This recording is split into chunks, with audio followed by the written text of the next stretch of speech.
بسم اللہ الرحمن الرحیم۔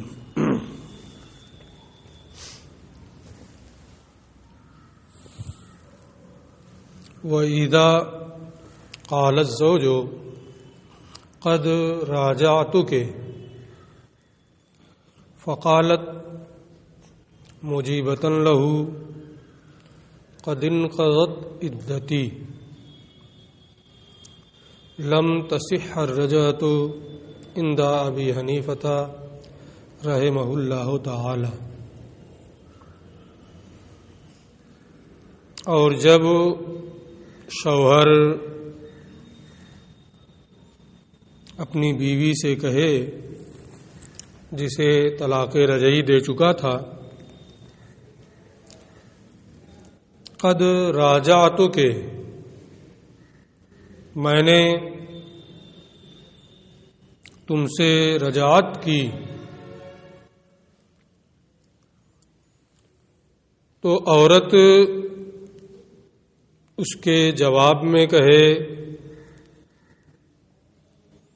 میری عدت تو پوری ہو گئی، قد انقضت عدتی، میری عدت پوری ہو گئی۔ تو امام اعظم ابو حنیفہ رضی اللہ تعالی عنہ کے نزدیک رجعت صحیح نہیں ہوگی، کیونکہ عدت کا زمانہ چل رہا ہے یا ختم ہو گیا ہے، یہ حیض کی بنیاد پر ہوتا ہے، اور دم حیض بند ہے یا جاری ہے اس کی خبر عورت ہی دے گی۔ اور جب وہ کہہ رہی ہے کہ عدت کا زمانہ پورا ہو گیا، تو وہ اس خبر دینے میں امین ہے جب تک کہ اس کے خلاف کوئی قرینہ نہ پایا جائے۔ اس لیے اور عدت پوری ہونے کے بعد رجعت کرنا یہ صحیح نہیں ہوتا ہے، لہذا شوہر کا یہ کہنا کہ میں نے تم سے رجعت کی اور اس کے جواب میں عورت یہ کہہ رہی ہے کہ عدت پوری ہو گئی، تو رجعت صحیح نہیں ہوگی۔ یہ امام اعظم کا مذہب ہے اور یہی مفتبع ہے۔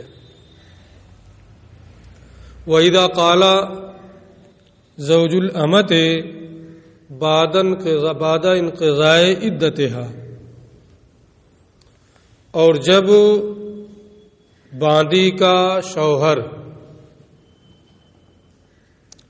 اس کی عدت مکمل ہونے کے بعد کہے، یعنی طلاق رجعی دیا تھا اور عدت پوری ہو گئی، اس کی عدت پوری ہونے کے بعد اس باندی کا شوہر کہہ رہا ہے قد کنت راجعتک فی العدت، میں نے عدت ہی کے زمانے میں تم سے رجعت کر لی تھی۔ عدت پوری ہونے کے بعد یہ نہیں کہہ رہا ہے کہ میں رجعت کر رہا ہوں، بلکہ یہ کہہ رہا ہے کہ زمانہ عدت ہی میں نے رجعت کر لی تھی۔ آقا باندی کا جو ہے وہ شوہر کی تصدیق کر رہا ہے اور باندی جو ہے وہ انکار کر رہی ہے، اسے جھٹلا رہی ہے کہ تم نے رجعت نہیں کی ہے۔ آقا تنہا ہے اس لیے نصاب شہادت نہیں ہے، تو صرف تصدیق ہے، گواہی دینا نہیں۔ تو اب اگر مولا آقا شوہر کی تصدیق کرے کہ اس نے رجعت کی ہے اور باندی انکار کر رہی ہو، تو اس صورت میں کس کی بات معتبر ہوگی؟ آقا کی بات معتبر ہوگی کہ رجعت کی ہے اس نے، یا باندی کی؟ چونکہ باندی اسی کی مملوکہ ہے نا، تو اس لیے اس کی بھی بات آتی ہے کہ اس کی بات مانی جائے گی آقا کی یا نہیں مانی جائے گی۔ تو یہ اسی کو کہہ رہے فصدقہ المولا، اس باندی کا آقا شوہر کی تصدیق کرے، وَكَذَّبَتْهُ الْأَمَةُ، اور باندی اس کی تکذیب کرے، اسے جھٹلائے. فالقول قولها عند ابی حنیفہ رحمہ اللہ تعالی، تو آقا کی بات معتبر نہیں ہوگی بلکہ باندی کی بات امام کے نزدیک معتبر ہوگی. اس لیے کہ عدت کی بنیاد حیض پر ہے، اور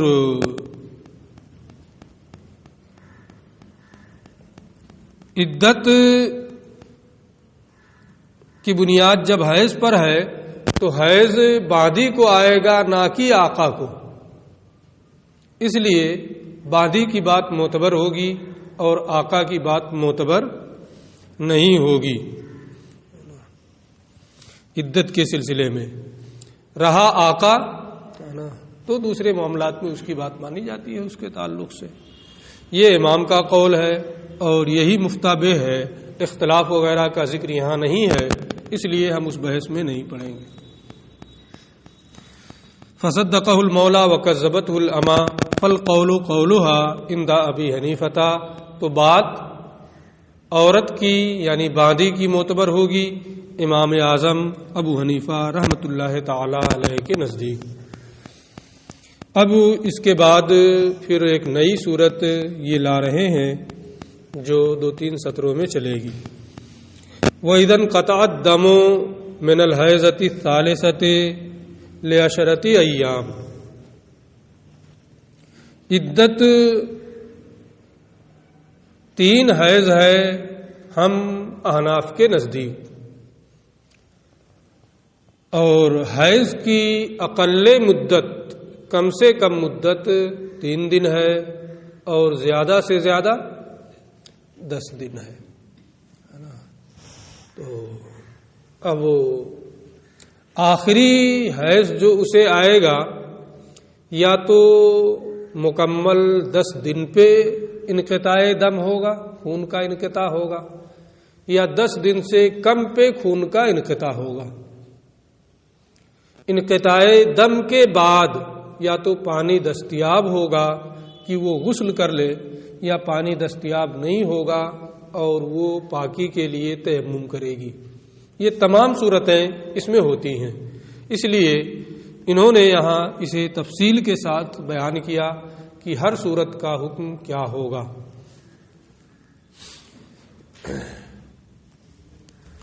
وَإِذَا انْقَطَعَ الدَّمُ مِنَ الْحَيْضَةِ الثَّالِثَةِ، اور جب خون تیسرے حیض کا مکمل 10 دن پر بند ہو،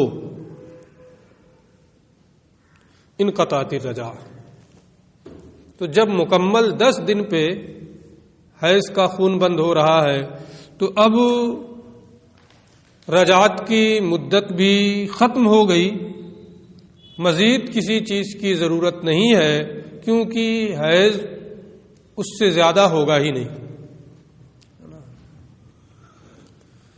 وانقضت عدتها، تو انقطعت الرجاع، رجعت کا حق ختم ہو گیا اور اس کی مدت، اس کی عدت پوری ہو گئی. وَإِن لَّمْ تَغْتَسِلْ، اگرچہ ابھی اس نے غسل نہ کیا، یعنی غسل وغیرہ بھی نہیں کیا، صرف دم حیض کا انقطاع ہوا لیکن مکمل 10 دن پر، تو اب عدت کا زمانہ ختم ہو گیا، رجعت کا حق نہیں رہے گا شوہر کو. یہ تو جب مکمل 10 دن پہ انقطاع دم ہو اس کا حکم ہے کہ بغیر غسل کیے ہوئے بھی عدت کا زمانہ ختم ہو جاتا ہے اور رجعت کا حق ختم ہو جاتا ہے. وَإِنِ انْقَطَعَ الدَّمُ لِأَقَلَّ مِنْ 10 أَيَّامٍ، اور اگر 10 دن سے کم میں انقطاع دم ہو، 5 ہی دن میں ہو گیا، 7 ہی دن میں انقطاع دم ہو گیا، تو اس صورت میں چونکہ اکثر مدت حیض جو ہے وہ مکمل نہیں ہوا ہے، ممکن ہے ابھی پھر آ جائے. اس صورت میں حکم یہ ہوتا ہے کہ جب وہ پاک خون کا انقطاع ہوا وہ غسل کر لے تو اب وہ مکمل پاک مانی جاتی ہے. غسل نہیں کر رہی ہے تو اس پر ایک نماز کا وقت گزر جائے اور وہ غسل نہ کرے ہے نا، تو بھی اس پہ حکم طہارت لازم، طہارت کے احکام نافذ ہو جاتے ہیں. یعنی اب یہ حیض سے پاک ہو گئی، یہ نہیں ہے کہ بغیر غسل کیے وہ پاک ہو گئی، ہے نا. یعنی حیض سے اب یہ پورے طور پہ پاک ہو گئی ہے، حیض کا زمانہ پورے طور پہ ختم ہو گیا ہے، یہ مان لیا جاتا ہے. تو اگر 10 دن سے کم میں انقطاع دم ہوا ہے تو یہ کہتے ہیں لم تنقطع الرجعۃ حتی تغتسل، تو جب تک وہ غسل نہ کر لے رجعت کا حق ختم نہیں ہوگا. اس لیے کہ اکثر مدت حیض کا زمانہ نہیں پورا ہوا، تو جب تک وہ غسل نہیں کر لے گی اس وقت تک شوہر کو رجعت کا حق رہے گا. اگر وہ رجعت کر لے گا تو رجعت صحیح ہوگی. لیکن اگر پانی ہی دستیاب نہیں ہے یا ویسے ہی اپنی سستی اور کاہلی کی بنیاد پر وہ غسل نہیں کر رہی ہے تو او یمضی علیہا وقت صلاۃ، یا عورت پر مکمل ایک نماز کا وقت گزر جائے اس کے باوجود بھی وہ غسل نہ کرے، تو اب ایسی صورت میں اس کے عدت کے، اس کے حیض کے ختم ہونے کا حکم ہوگا اور شوہر کو رجعت کرنے کا حق نہیں رہے گا. ٹھیک ہے، یہ دونوں صورتیں ہو گئی کہ پانی ہے وہ غسل کر لے، یا ہے نہیں کر رہی ہے، یا ہے ہی نہیں اور نہیں کر رہی ہے نا. او تیمم و تصلی عند ابی حنیفہ، یا پانی نہیں ہے تو تیمم کر لے. اب تیمم کرنے والی صورت میں تھوڑا سا ہمارے فقہا کا اختلاف ہے کہ اگر وہ پانی کی دستیابی نہ ہونے کی وجہ سے تیمم کر رہی ہے تو تیمم کا بیان آپ نے نور الایضاح میں پڑھا ہوگا کہ وہ تلویث ہے، آلودہ کر لینا اپنے آپ کو مٹی وغیرہ سے.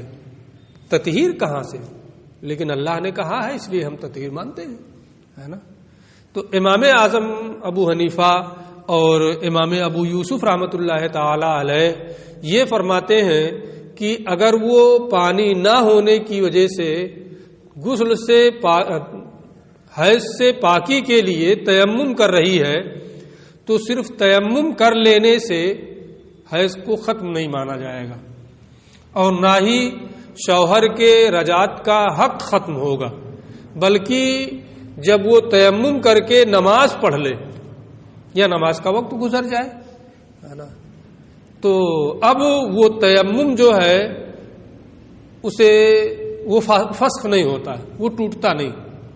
نہ ٹوٹنے کا معنی یہ ہے کہ کوئی تیمم کر لے کہ ہم نماز پڑھیں گے، ہے نا، اور تیمم کرنے کے بعد فارغ ہوا نماز پڑھنے کے لیے، دیکھا پانی موجود ہے، تو کیا اس تیمم سے وہ نماز پڑھ سکتا ہے؟ وہ تیمم کا لازم ہے نا. لیکن تیمم کیا، ڈھونڈ اڑ کر کے پانی کہیں نہیں مل رہا ہے، سب کچھ جو شرائط ہے سب کچھ کر لیا، پھر تیمم کیا اور نماز پڑھ لیا. نماز پڑھنے کے فوراً بعد دیکھ رہا ہے کہ پانی موجود ہے، کوئی لے کے آ گیا، تو کیا اس نماز کا اعادہ کرنا پڑے گا؟ نہیں کرنا پڑے گا، وہ ہو گئی نماز. تو اب جو ہو گیا وہ فسخ نہیں ہوگا، وہ ٹوٹے گا نہیں، ہے نا.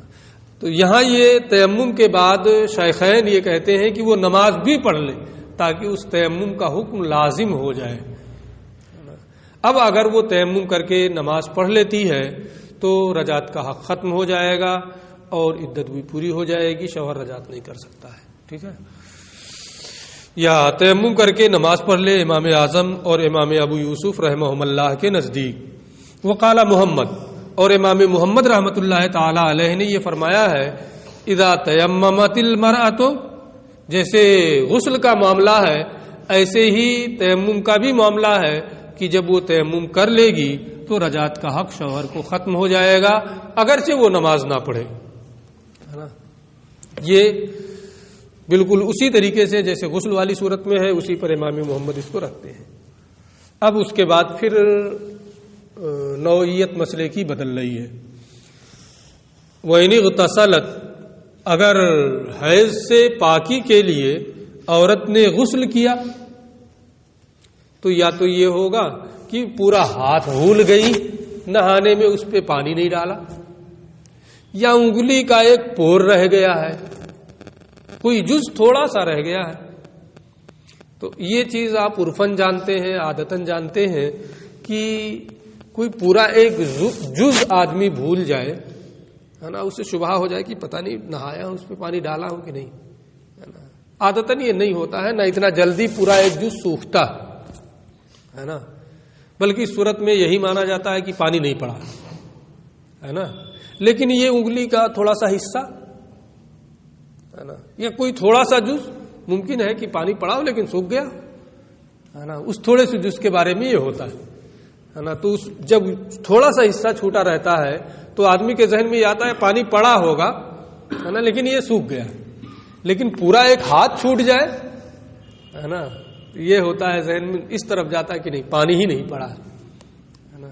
اس لیے دونوں کا حکم الگ الگ ہے نا، اور یہ دونوں کا حکم بتا رہے ہیں. وَإِنِ اغْتَسَلَتْ، اور اگر عورت غسل کرے، وَنَسِيَتْ شَيْئًا مِّن بَدَنِهَا، اور اپنے جسم کا کچھ حصہ بھول جائے، لم يصبه الماء، جسے پانی نہ پہنچے ہے نا. فَإِنْ كَانَ وضوءً كَامِلًا، اب اگر وہ پورا ایک وضو ہے، پورا ہاتھ چھوڑ دیا، فما فوقہ، یا اس سے زیادہ ہے، لم تنقطع الرجعہ، تو حق رجعت ختم نہیں ہوگا، کیونکہ ہے نا وہ پاک نہیں ہوئی عورت کی، پاک ہو گئی ہے نا، اس لیے رجعت کا حکم ختم نہیں ہوگا. اور اگر ایک عضو سے کم ہے، مثلا ایک انگلی یا اور بھی کوئی چھوٹا سا حصہ، تو جلدی سے وہ سوکھ جاتا ہے، وہاں امکان اس کا رہتا ہے کہ پانی پہنچا ہے لیکن سوکھ گیا، اس لیے انقطعت الرجعۃ، رجعت کا حق ختم ہو جائے گا. ٹھیک ہے، یہ بات بھی یہاں پوری ہو گئی. پھر اس کے بعد مطلقہ رجعیہ، ایک عورت ہوتی ہے جسے طلاق رجعی دی گئی، ایک ہوتی ہے جسے بائنہ طلاق بائن دی گئی ہے، ایک ہے جسے بینونت مغلظہ، تینوں طلاقیں دے دی گئی ہیں ہے نا. تو ہم نے اس سے پہلے کے درس میں بتایا تھا کہ جس عورت کو طلاق رجعی شوہر نے دی ہے، عورت راضی ہو یا راضی نہ ہو، وہ اس سے رجعت کر سکتا ہے، کیونکہ آیات اور احادیث اس سلسلے میں مطلق ہیں. اس لیے عورت کی رضا اور عدم رضا کا اس میں کوئی دخل نہیں ہوگا. وہ چاہے یا نہ چاہے، شوہر اگر چاہتا ہے تو وہ رجعت کر سکتا ہے نا. قول کے ذریعے سے بھی رجعت کر سکتا ہے، فعل کے ذریعے سے بھی رجعت کر سکتا ہے. اس کا مطلب کیا ہوا کہ مطلقہ رجعیہ سے وطی کرنا حرام نہیں ہے، کیونکہ اگر مطلقہ رجعیہ سے وطی کرنا حرام ہوتا تو فعل کے ذریعے سے کیسے رجعت کرتا ہو؟ وطی کر لے تو وہ بھی رجعت ہے نا. اس لیے مطلقہ رجعیہ سے وطی کرنا یہ حرام نہیں ہے، بلکہ یہ وطی کرنا رجعت ہے نا. یہ ہمارے فقہا کا قول ہے. یہاں سے یہ اسی کو بیان کر رہے ہیں کہ جب اس سے وطی کرنا حرام نہیں ہے شوہر کے لیے، تو وہ زیب و زینت اختیار کرے گی، بن سنور کے رہے گی، تاکہ جو زندگی ان دونوں کی ایسے راستے پر آ گئی تھی کہ دونوں ایک دوسرے سے الگ ہو جائیں اور دونوں کی زندگی تباہ ہو جائے، ممکن ہے ایک راستے پر آ جائے اور پھر زندگی ایک پٹری پر چلنے لگے. والمطلقۃ الرجعیۃ، اور مطلقہ رجعیہ تتشوف وتتزین، بن سنور کے رہے گی، زیب و زینت اختیار کرے گی. ویستحب لزوج، یہ اس لیے تاکہ زیب و زینت اختیار کرنا شوہر اس کی جانب راغب ہو، رجعت ہو جائے، بگڑتی ہوئی زندگی بن جائے ہے نا. لیکن اگر شوہر رجعت نہیں کرنا چاہتا ہے اور کمرے میں جہاں وہ عدت گزار رہی ہے تنہا ہے، تو ممکن ہے کہ وہ ایسی حالت میں ہو کہ شوہر کی نظر اس پہ پڑ جائے تو رجعت ہو جائے. پڑھ چکے ہیں کہ اس کے شرمگاہ کی طرف شہوت سے دیکھنا یہ کیا ہے؟ رجعت ہے نا. پھر وہ اس کی بیوی ہو جائے گی. شوہر رجعت نہیں کرنا چاہتا ہے اور اس کے کمرے میں کوئی اسے ضرورت ہے، جانا ہے، تو حکم یہ ہے کہ اگر اس کے کمرے میں اسے جانا ہے تو بغیر اجازت کے نہ جائے، کیونکہ ممکن ہے کہ وہ جائے اور نہ چاہتے ہوئے بھی رجعت ہو جائے، اس کا امکان ہے۔ اس لیے یہ حکم ہے وہ یستحب لزوجہا، اور اس عورت کے شوہر کے لیے مستحب ہے اللہ يدخل علیہا حتی یستاذنہا، کہ جب تک اس سے اجازت نہ لے لے اس کے پاس نہ جائے۔ وَيُسْمِعُهَا خَفْقَ نَعْلَيْهِ، اور اسے اپنے جوتوں کی آواز سنا نہ دے، یا تو اجازت لے لے کہ آ رہا ہوں، یا اس طرح سے جائے کہ اسے اطلاع ہو جائے کہ آ رہا ہے کوئی، ہے نا۔ تو اگر کسی ایسی حالت میں ہے کہ اس کی نظر پڑنے سے رجعت ہو سکتی ہے تو وہ اپنے آپ کو سنبھال لے گی، ہے نا۔ اس لیے اگر شوہر اس کے پاس جانا چاہتا ہے، رجعت کرنے کا ارادہ نہیں ہے، تو اس کے لیے بہتر یہی ہے کہ اس سے اجازت لے لے، یا اپنے جوتے وغیرہ کی آواز سے اسے سنا دے تاکہ وہ آگاہ رہے کہ کوئی آ رہا ہے۔ والطلاق الرجعی لا يحرم الوطی، اور طلاق رجعی سے وطی حرام نہیں ہوتی ہے نا، کیونکہ شوہر اس کی رضامندی کے بغیر بھی اس سے رجعت کرنے کا حق رکھتا ہے، اور جب اسے اس کی رضامندی کے بغیر رجعت کرنے کا حق ہے فعل کے ذریعے سے بھی، تو وطی کرنا شوہر پر اس حالت میں حرام نہیں ہوگا۔ وطی کرے گا تو وہ رجعت ہو جائے گی، پہلے ہی کی طرح سے وہ اس کی بیوی ہو جائے گی۔ لیکن اگر طلاق بائن ہے تو رجعت کرنے کا اختیار نہیں، چاہے بائن ہو کہ نکاح صرف کرنا ہے، تحلیل وغیرہ کی ضرورت نہیں ہے، یا بینونت مغلظہ ہو کہ بغیر حلالہ کے وہ اس کے لیے حلال نہیں ہوگی، تو ان دونوں صورتوں میں اس سے وطی کرنا حرام ہے، کیونکہ اب اس کی رضامندی کے بغیر وہ اس سے نکاح نہیں کر سکتا، اس کی رضامندی کے بغیر وہ اس سے نکاح نہیں کر سکتا ہے، گویا وہ اس طور سے اس کے نکاح میں نہیں ہے کہ اس کے لیے وطی کرنا حلال ہو، عورت کی رضامندی اس میں شامل ہے۔ وَإِنْ كَانَ طَلَاقًا بَائِنًا دُونَ الثَّلَاثِ، اور اگر طلاق بائن ہے 3 سے کم، فَلَهُ أَن يَتَزَوَّجَهَا فِي عِدَّتِهَا وَبَعْدَ انقضاء عِدَّتِهَا، تو شوہر اس عورت سے زمانہ عدت میں اور عدت کے زمانے کے ختم ہونے کے بعد نکاح کر سکتا ہے، اس کی رضامندی سے، اس کی رضامندی کے بغیر نہ زمانے عدت میں وہ اس سے نکاح کر سکتا ہے اور نہ ہی عدت مکمل ہونے کے بعد کر سکتا ہے۔ ہاں اگر وہ راضی ہے تو عدت کے زمانے میں بھی کر سکتا ہے اور عدت پوری ہونے کے بعد بھی کر سکتا ہے، تحلیل وغیرہ کی ضرورت نہیں ہے۔ عام طور پہ جو لوگوں کی یہ ذہن میں بیٹھا ہوا ہے کہ بائنہ عدت پوری ہونے کے بعد مغلظہ ہو جاتی ہے، یہ سب بیکار باتیں ہیں، ان کی کوئی حیثیت نہیں ہے نا۔ چاہے وہ عدت کا زمانہ ہو یا عدت پوری ہونے کے بعد کا زمانہ ہو، بہر صورت طلاق بائن میں شوہر عورت کی رضامندی سے ہے نا نکاح کر سکتا ہے۔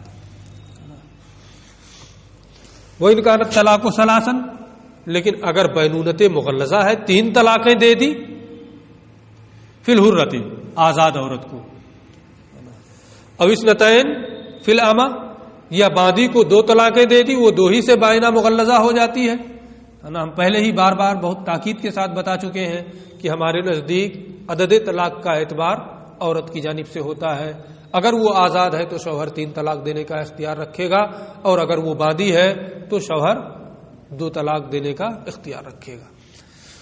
تو باندی چونکہ 2 ہی کے ذریعے سے مغلظہ بائنہ ہو جاتی ہے، اس لیے اگر آزاد کو 3 اور باندی کو 2 دیا، لم تحل له حتى تنكح زوجا غیرہ، تو جب تک وہ دوسرے شوہر سے نکاح نہ کر لے اور وہ دوسرا شوہر وطی نہ کر لے، شوہر اول کے لیے اس سے نکاح کرنا حلال نہیں ہوگا۔ لم تحل له، تو وہ عورت حلال نہیں ہوگی شوہر کے لیے، یعنی اس سابق شوہر کے لیے، جب تک کہ وہ دوسرے شوہر سے نکاح صحیح نہ کر لے۔ نکاح فاسد کرے بغیر گواہوں کے وہ معتبر نہیں ہے نا۔ نکاح صحیح جب تک نہیں کرے گی اور پھر وہ شوہر ثانی اس سے وہ وطی نہیں کرے گا اور وطی کرنے کے بعد اگر وہ چاہے تو طلاق دے دے یا مر جائے اور عدت نہیں پوری ہوگی اس وقت تک شوہر اول اس سے نکاح نہیں کر سکتا ہے۔ یہ تمام شرطیں ہیں کہ اگر بینونت مغلظہ ہے تو جس شوہر نے طلاق دی ہے اس کی عدت پہلے پوری کرنی ہے نا۔ جب اس کی عدت پوری ہو جائے تو اب عدت گزرنے کے بعد اگر وہ چاہتی ہے تو کہیں اور نکاح کر لے، کسی اور سے نکاح کر لیا۔ اب دوسرے سے جب نکاح ہوا، نکاح ہونے کے بعد وہ وطی بھی کر لے، وطی کرنے کے بعد پھر وہ اسے اگر چاہے تو طلاق دے دے یا اس کا انتقال ہو جائے تو عورت پھر اب اس کی عدت گزارے، اس کی عدت گزارنے کے بعد اگر چاہے تو شوہر اول سے وہ نکاح کر سکتی ہے۔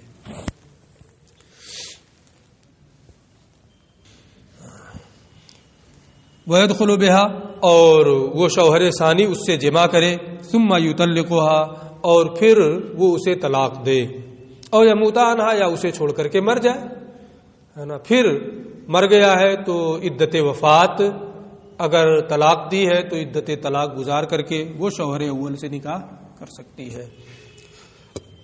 وَالصَّبِيُّ الْمُرَاهِقُ فِي التَّحْلِيلِ كَالْبَالِغِ، سمجھدار بچہ جو قریب البلوغ ہو، صبی مراہق جو قریب البلوغ ہے، سمجھدار بچہ، تحلیل میں بالغ ہی کی طرح سے ہے، یعنی جو جمع وغیرہ پر قادر ہو، قریب البلوغ ہے تو عمومی طور پہ وہ جمع وغیرہ پر قادر ہوتا ہے، اس لیے کوئی ضروری نہیں ہے کہ وہ بالغ ہی ہو یا بوڑھا ہو جو جمع کر سکے یا اسے تجربہ ہو اس کا، بلکہ صبی مراہق بھی جو جمع پر قادر ہے، قریب البلوغ ہے، اس سے بھی حلالہ ہو سکتا ہے۔ اب یہاں ایک صورت یہ بنتی ہے کہ اگر عورت باندھی ہے اور اسے طلاق بائن دے دیا، بینونت مغلظہ ہو گئی، عدت گزر گئی، اور اب وہ اپنے آقا کی ملک میں چلی گئی، آقا نے اس سے وطی کی، تو کیا آقا کا یہ وطی کرنا اس باندھی کو شوہر اول کے لیے حلال کر دے گا؟ جیسے شوہر ثانی نکاح کرے، وطی کرے، طلاق دے، عدت گزر جائے تو شوہر اول کے لیے وہ حلال ہو جاتی ہے، ایسے ہی آقا اگر وطی کرے تو کیا اس کا وطی کرنا یہ اس عورت کو اس کے شوہر کے لیے حلال کرے گا یا نہیں کرے گا؟ اس کی صورت وَوَطِيُّ الْمَوْلَى أَمَتَهُ لا يحلها، اور آقا کا اپنی باندھی سے وطی کرنا اس عورت کو حلال نہیں کرے گا۔ کیوں؟ اس لیے کہ نکاح صحیح کی بنیاد پر اس نے اس سے وطی کی ہو، یہ شرط ہے، اور آقا کے لیے اپنی باندھی سے بغیر نکاح کے وطی کرنا حلال ہے، تو یہ نکاح کے ذریعے سے وطی کرنا نہیں ہوا، اس لیے باندھی اپنے شوہر اول کے لیے حلال نہیں ہوگی۔ البتہ وَإِذَا تَزَوَّجَهَا بِشَرْطِ التَّحْلِيلِ، اگر حلالے کی شرط کے ساتھ نکاح کیا تو یہ نکاح مکروہ ہے، کراہت کے باوجود اگر اس نے وطی کر لی اور پھر طلاق دیا، عدت گزر گئی تو وہ شوہر اول کے لیے حلال ہو جائے گی، لیکن حدیث پاک لعن اللہ المحلل والمحلل لہ، اس کی بنیاد پر تحلیل کی شرط کے ساتھ نکاح کرنا یہ کیا ہے؟ مکروہ ہے۔ فَإِن طَلَّقَهَا بَعْدَ وَطْئِهَا، اور اگر طلاق دینے کے بعد اس عورت سے اس نے وطی کر لی تو وہ عورت اس کے لیے حلال ہو جائے گی شوہر اول کے لیے۔ لیکن اگر کوئی اس نیت سے حلالہ کر رہا ہے کہ دو آدمیوں کی زندگی جو تباہ و برباد ہو رہی تھی ہم انہیں آپس میں جوڑنا چاہتے ہیں، مقصد خیر ہے، مقصد شر نہیں ہے نا، کہ وہ صرف لطف اندوز ہونا چاہتا ہے اور اپنی شہوت کی پیاس کو وہ بجھانا چاہتا ہے، یہ مقصد نہیں، بلکہ دو آدمیوں کی زندگی جو تباہی کے دہانے پر تھی اسے صحیح راستے پر لانے کے لیے اور انہیں جوڑنے کی نیت سے اگر کوئی حلالہ کر رہا ہے تو فضل الہی سے امید ہے کہ وہ ثواب بھی پائے گا۔